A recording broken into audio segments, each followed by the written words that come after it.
भद्रक जिले में छाड़ी बन्या हेले टलिनी विपद। चलित बन्यार विशेष भाव प्रभावित होईछि भंडारी पोखरी, धामनगर, तिहिडी, चांदबाली ब्लॉक सह भद्रकर किछि पंचायत।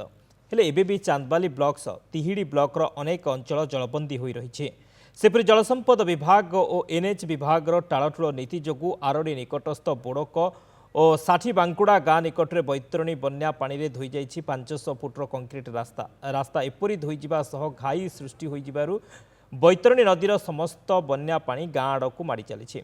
बैतरणी नदीर साठी बांकुड़ा किछि अंचल ठारू बोड़क जाए दीर्घ 2.5 किलोमीटर आम अधीन नहीं। स्थान एनएच विभाग बन्या छाड़ा पर मरामती कार्य आरंभ हो जलसंपद विभाग एसडीओ। दीर्घ 8 दिन है आरडी समेत नांदपुर, सुंदरपुर, ओलग 4टी पंचायतर 24 गाँ दांड सह अनेक परिवार घर भितर पानी कमुनी। 2टी क्लस्टर 25 विद्यालय पानी घेर रही पिलांक बस्तानी रे डोरी पड़ी। बन्या हेबार कारण कुआखिया आखंडलमणि 20 नंबर जातीय राजपथ को लगी रही बैतरणी नदीबंध नथिबारु उपरमुंडर आसीथिबा बन्या पानी कूल लंघिबारु 500 फुट लंबर कंक्रीट रास्ता को संपूर्ण भावे धोई नेबा सह एक घाई सृष्टि हेबारु एपरी बन्या परिस्थिति देखा देछि। एबे भी उक्त स्थान में 4 ରୁ 5 फुट उच्चरे बन्या जल प्रवाहित होइतिबारु खेत और जनबसती आड़क माड़ी चली। तासह दीर्घ 1 किलोमीटर कंक्रीट रास्तार उभय पार्श्वर बाली और माटी धोई जिबारु रास्ता एबे यातायात पई विपद देखा देछि।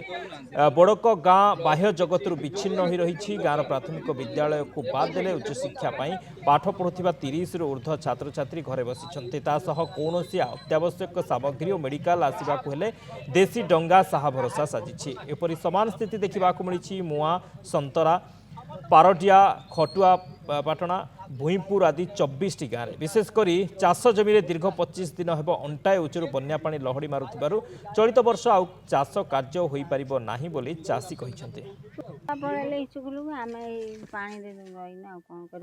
केते दिन पानी मारी रोइला मा घर भितर 7 दिन खंड हेला।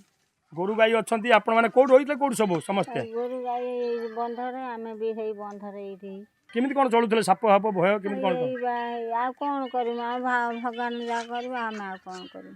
6 दिन जाक पानी मारिला केमिति रहम डर भय रे ई रास्ता बखर पड़ी की रहिथिन। से माने आसीगिरी स्कूल को 3 दिन हेला नै की रखिथिले। 3 दिन पर पानी छाड़ला पर आसीगिरी घर द्वार हम देखुछु सजाडुछु यदि हेई पाइला फेरे से रास्ता रहिमु स्कूल तो पळे आसछु। स्कूल सुविधा किछि हेलानी पळे आसिनु।